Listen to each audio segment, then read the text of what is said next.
In the ancient city of Butuan, in the southern Philippines, archaeologists uncovered a remarkable relic, the Balangay boat, a 10th century wooden vessel that revealed the advanced maritime technology of early island civilizations. Built without metal nails, its planks were joined with wooden dowels and natural fibers, crafted with astonishing precision. These boats once sailed vast seas, connecting peoples across the Indian Ocean and beyond. The Balangay stands not just as a ship, but as a living testament to the seafaring brilliance of pre-colonial Filipino civilization. Thousands of years before the compass, the Austronesian seafarers' ancestors of the Filipinos and Pacific Islanders navigated vast oceans without maps or modern tools. They read the stars, winds, and ocean currents with remarkable accuracy. With light yet durable outrigger canoes, they sailed thousands of kilometers across the Pacific. Their navigation was more than a skill, it was an inherited cosmic knowledge, a brilliant testament to the maritime genius of the ancient Austronesian world. In Mindanao, Philippines, archaeologists uncovered iron and copper artifacts that reveal the remarkable metallurgical skills of ancient islanders.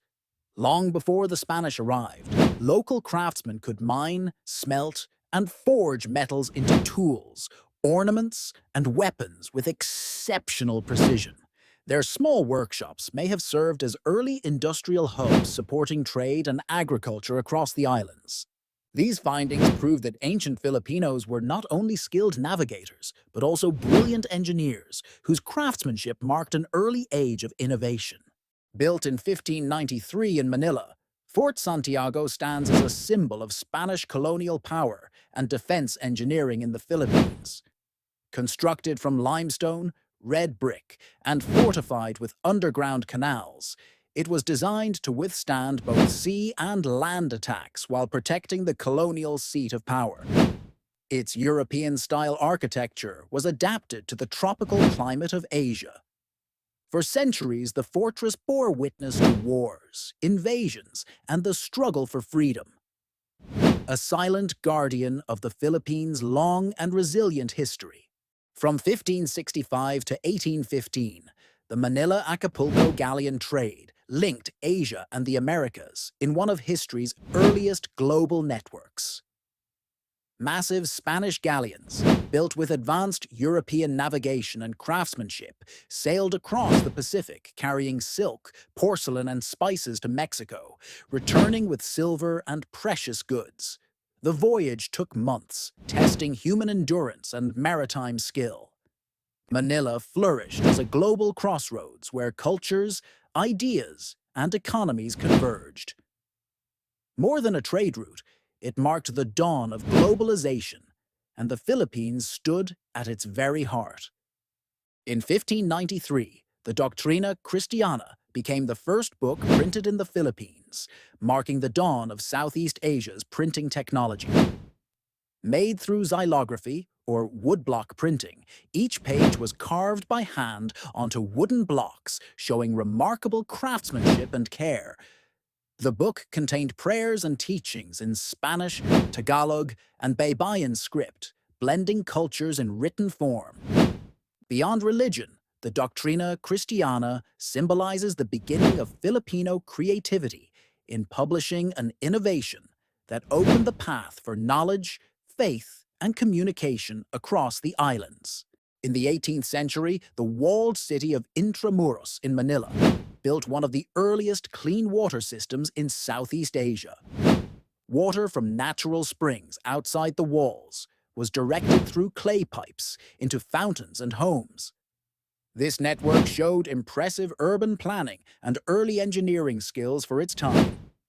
By providing reliable access to fresh water, it improved public health and sanitation, proof that even centuries ago, Manila understood the importance of a well-designed city infrastructure.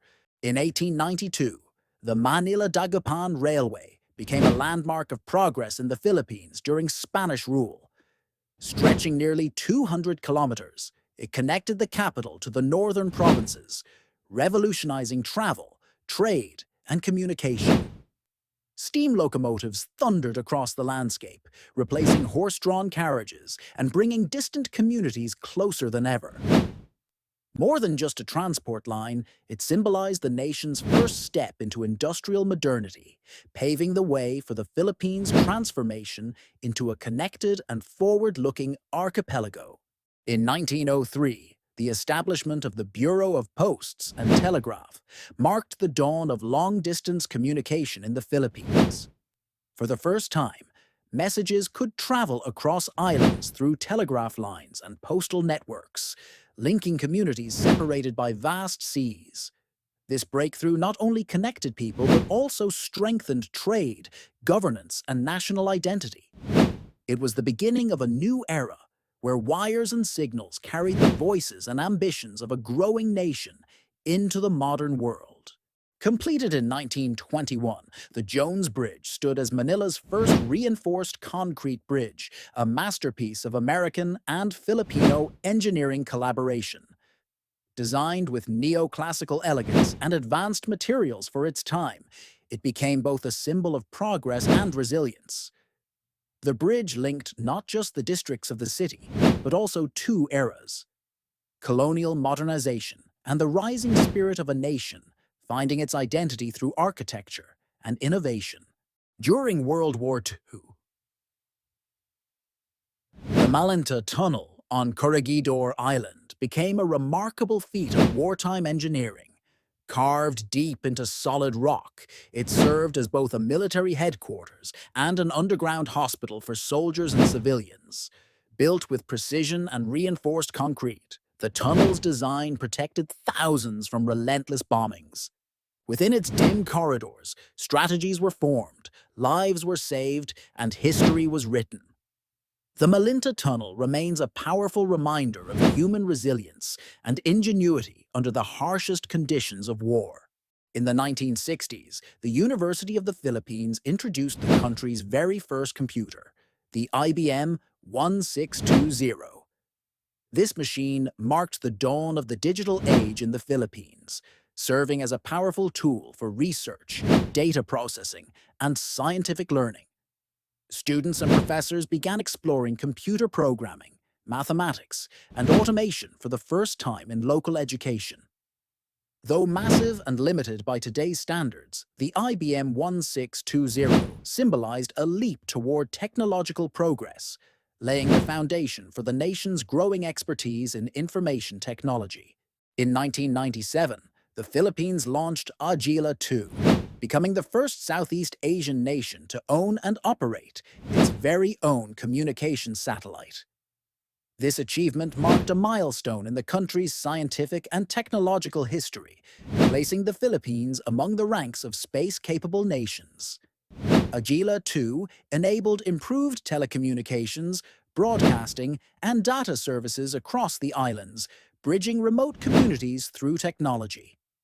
Beyond its practical uses, the satellite stood as a symbol of national pride and progress, proving that the Philippines could reach for the stars literally and technologically. During the 1990s and 2000s, the MRT and LRT projects transformed urban life in the Philippines, marking a new era of mass transportation technology. These rail systems connected key parts of Metro Manila, reducing travel time and modernizing the city's infrastructure. More than just trains, they symbolized a shift toward efficiency, sustainability, and progress in public transit. The integration of computerized ticketing, advanced signaling, and structural engineering made the MRT and LRT milestones in Filipino urban innovation, laying the tracks for a faster, smarter, and more connected future.